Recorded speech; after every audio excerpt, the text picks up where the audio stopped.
tey yaa ngi wax sànq ligne éditoriale Walfadjri li tax ñu ñuy dàkkantele la voix des sans voix lu tax ñu ñuy dàkkantele également contre pouvoir ci bi nga toogeek léegi loolu lan la jural. waaw forcément ligne éditoriale boobu noonu yombul parce que état amul ami ay intérêt lay am donc état li muy jàpp mooy tu es avec moi ou tu es contre moi te li mu gis mooy que état day defante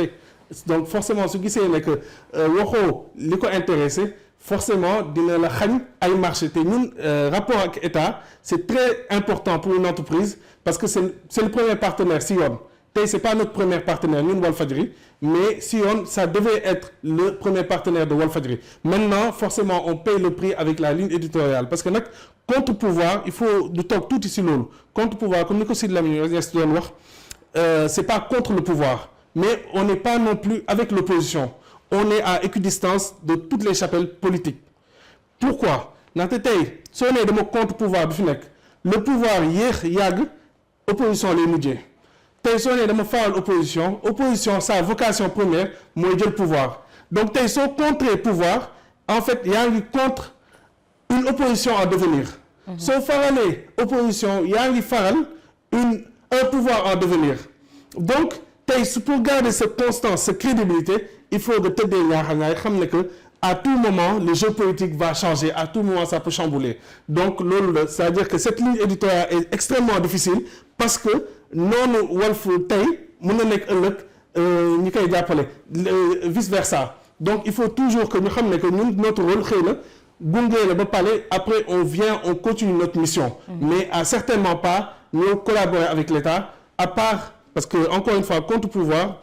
entendement bi ma am tey mooy le train qui n'arrive pas à l'heure loolu tey mooy sunu ADN mooy sunu mission maintenant nag le train qui arrive à l'heure loolu ça relève de la communication te état mën na ñëw ne Walfadjri dama bëgg ngeen defal ma loolu ay publi reportage ma fay leen et Walfadjri tey du association du daayira on a besoin de ça pour mën a fay suñuy salaire pour mën a fay suñuy charge d'accord mais dañuy dissocier léegi Cheikh Niass président directeur général du groupe Walfadjri ak Cheikh Niass en tant que tel parce que gisoon nañu am ay ambition yoo doon nourrir am posture bi nga xamante ne yaa ngi ko doon fësal tey jii et comment faire pour dissocier tout cela pour que mu bañ a am benn répercussion négative également sur le groupe. waaw Cheikh Niass comme la plupart des patrons de presse am na plusieurs casquettes. am na fi ay patrons de presse qui sont artistes de renommée internationale am na fi ay patrons de presse qui sont entrés dans la politique et qui veulent même qui cherchent donc le pouvoir man ki mu wutu ni Sidy Lamine Niass avait plusieurs casquettes intellectuel la woon chef religieux la woon enseignant la woon donc de la même manière man tamit j'ai plusieurs casquettes sama formation de base c'est d'être avocat au barreau de Paris maanaam carte avocat ba léegi maa koy am c'est la même carte que benn maître Juan Branco parce que fi muy dugg foofu laay dugg donc je suis avocat te avocat li mu ko baaxoo xam mooy sa liberté d'expression maanaam waxam mooy outil de travail am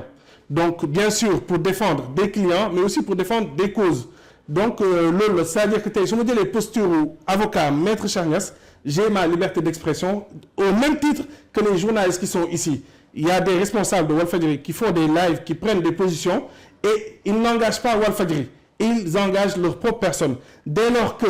ils viennent en tant que directeur de Walfadjri wala man en tant que PDG là ça c'est autre chose mais pour vous dire une chose man il m'arrive très souvent Walfadjri ma am benn bëgg-bëgg wala benn décision bu mu bëgg jël mais ma gis ne que la majorité àndul si forcément damay bàyyi parce que je cède à la volonté de la majorité pour vous donner un exemple daf leen fi émission juróomi at si ginnaaw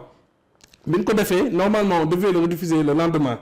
mais responsable yi gis ne que émission bi xëy na am na yu xaw a ñagas parce que forcément j'étais très jeune ak émotion wu sama papa bi mu génnee àdduna donc ñu gis ne que baaxul ñu rediffuser ko et j'ai accepté ñëw ma ne man maay le patron man maay def lu ma neex de la même manière récemment am na benn journaliste bu def benn sortie bi mu defee loolu man j'étais pas pour ñu sanctionner ko je ne voulais pas je voulais mu continuer liggéeyam parce que li ma jàpp mooy c'est les Sénégalais qui jugent donc mais bi ma gisee la majorité non il faut que ñu jël une décision ferme donc finalement j'ai accepté pour vous dire que Cheikh Niass en tant que l'avocat en tant que maître il y a aussi le Cheikh Niass en tant que PDG il n'a pas aujourd'hui les pleins pouvoirs loolu man dama koy accepter parce que la plupart des responsables de Walfadjri tey ñoo ma mag fuuf lu mu bon ils ont 10 ans wala lu ko ëpp donc tey je suis très jeune et je suis aussi un privilégié à Walfadjri ñu si bëri tey si responsable Walf yi bon ils acceptent pas mal de sacrifices au nom d'un idéal bi fi Sidy Lamine Niass bàyyi ak aussi histoire philosophie Walfadjri loolu moo tax donc tey ñoom suñu defee autant de sacrifices forcément man je viens en respectant seen bëgg-bëgg et donc loolu la c'est-à-dire que Walfadjri tey su fekkee ne on veut engager Walfadjri forcément di nga gis ma toog Oustaz Assane toog Moustapha Diop toog monsieur Faye toog loolu c'est Walfadjri qui parle wala tey su fekkee bind la on va écrire carrément la direction de Walfadjri mais su fekkee ne maître Cheikh Niass la man ni ma bëggee Awa Diop Ndiaye am sa pleine liberté d'expression su nekkee Walf noonu laa bëggee aussi ñu may moom tamit moo wax li sama xalaat sans engager le groupe Walfadjri. Mais est-ce que loolu tey ji dina yomb parce que dissocier la personne de Cheikh Niass président directeur général ak Cheikh Niass ak yeneen i casquette am c'est pas chose évidente. waaw c'est pas chose évidente mais comme ni ma la ko waxee c'est-à-dire que man mosuma ñëw ne je suis le directeur bañ naa ko sax ba bi ma ñëwee bees bi ñu defee suñu émission j'avais dit que je suis le gardien du temple parce que dama jàpp ne que lii Sidy Lamine Niass wax ñu def ko si buntu Walfadjri notre patron c'est le peuple sénégalais man tey nii li ma intéressé c'est l'aspect finance dem xool yi ay partenaires xool banque su fekkee mën nañu defal ay avantages weer bu dee on paye les salaires à temps on paye les charges qu'on puisse avancer parce que soo fayee le salaire forcément il y aura des répercussions il y aura des problèmes mais man ma conception tey de cette entreprise qui est une entreprise singulière par rapport aux autres entreprises mooy que daa am histoire daa am philosophie et que forcément tey il y a pas un PDG comme